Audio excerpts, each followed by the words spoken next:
Hello friends, welcome to R.K.Brothers 2020 channel. இன்றைக்கி நம்ம ரொம்பவே சூப்பரான சிக்கன் கிரேவி செய்ய போகிறோம். வாங்க எப்படி செய்யலான்னு பார்க்கலாம். ஒரு சட்டியில் கொஞ்சமாக 1/2 டீஸ்பூன் மிளகு, 1/2 டீஸ்பூன் சீரகம் ரெண்டையும் போட்டு இந்த ரெண்டையும் சேர்த்து நல்லா வறுத்தெடுத்துக்கலாம். இதை தனியாக ஒரு பாத்திரத்தில் மாற்றிக்கலாம். ஒரு குழிக்கரண்டி எண்ணெய் ஊற்றிக்கலாம். ஒரு 10-12 சின்ன வெங்காயம், கொஞ்சமாக இஞ்சி, அப்புறம் ஒரு 5-6 பல்லு பூண்டு, இதெல்லாம் இந்த எண்ணெயில் சேர்த்து நல்லா வதக்கி எடுத்துக்கலாம். ஃபஸ்ட்டு இஞ்சியை சேர்த்துக்கலாம்.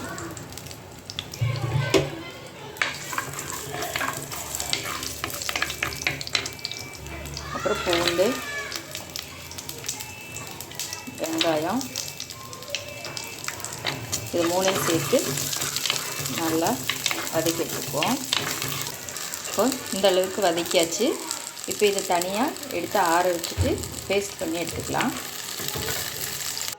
இப்போ அதே சட்டியில் 2 குழிக்கரண்டி நல்லெண்ணெய் ஊற்றிக்கிறேன். இப்போது பட்டை, கிராம்பு, ஏலக்காய், சோம்பு எல்லாத்தையும் இதில் சேர்த்துக்கலாம்.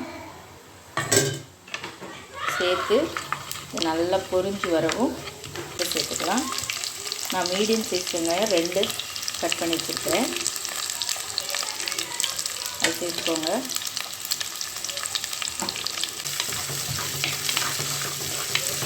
கருவேப்பிலை சேர்த்துக்கலாம். அப்புறம் பூண்டு குட்டி குட்டியாக கட் பண்ணியிருக்கிறேன், அதையும் சேர்த்துக்கோங்க. இதை நல்லா வதக்கி எடுத்துக்கலாம். வதங்கிட்டு இருக்க கேப்பில் நம்ம இந்த வறுத்து வச்சுருக்கிற மிளகு, சீரகம் இதை பவுட்ரு பண்ணி எடுத்துக்கலாம். இதை பவுட்ரு பண்ணி எடுத்தாச்சு. இப்போ இந்த வெங்காயம் நல்லா வதங்கிடுச்சு. இந்த டைமில் நம்ம இந்த தக்காளியை சேர்த்துக்கலாம். தக்காளியை சேர்த்து நல்லா வதக்கி விட்டுக்கோங்க. இப்போது இந்த தக்காளி வதங்கிட்டு இருக்கட்டும்.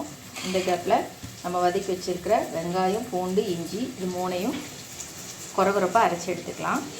இந்த அளவுக்கு கொரகொரப்பாக அரைச்சி எடுத்தால் போதும். இப்போ நல்லா வதங்கிடுச்சு. இந்த டைமில்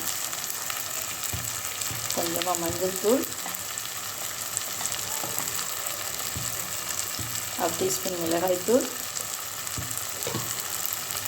1 டீஸ்பூன் மல்லித்தூள்,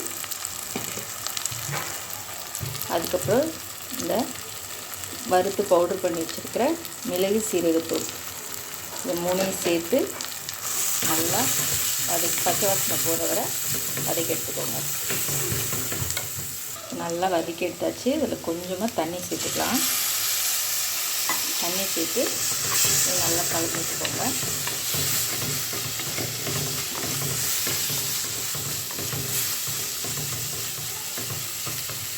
வச்சுருக்கிற வெங்காயம், பூண்டு, இஞ்சி இந்த பேஸ்ட் இதோட சேர்த்துக்கலாம். சேர்த்துட்டு இதையும் நல்லா வதக்கி எடுத்துக்கலாம்.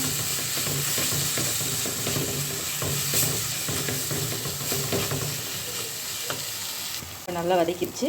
இப்போ நம்ம சிக்கன் எல்லாத்தையும் சேர்த்துக்கலாம்.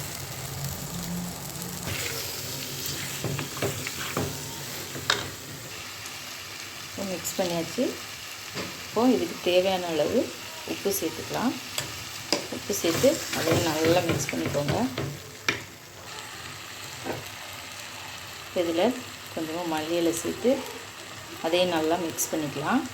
இப்போது நல்லா மிக்ஸ் பண்ணியாச்சு. இப்போது இந்த கிரேவிக்கு தேவையான அளவு தண்ணி ஊற்றிக்கலாம். தேவையான அளவு தண்ணி ஊற்றியாச்சு. இப்போ இதை நல்லா கொதிச்சு வரட்டும். அதுக்கப்புறம் ஒரு மூடி போட்டு வேக வச்சு எடுத்துக்கலாம்.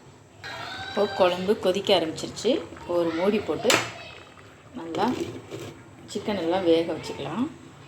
கிரேவி பார்த்திங்கன்னா நல்லா திக்னஸ் ஆக ஆரம்பிச்சிருச்சு. தண்ணியெல்லாம் வற்றி சுண்டி வந்தால் நல்லா ரொம்ப டேஸ்ட்டாக இருக்கும். அதனால் தண்ணி கொஞ்சம் வற்ற விடுங்க. கிரேவி பாருங்கள் நல்லாவே ரெடி ஆயிடுச்சு. இப்போ இந்த ஸ்டேஜில் நம்ம ஸ்டவ் ஆஃப் பண்ணிக்கலாம்.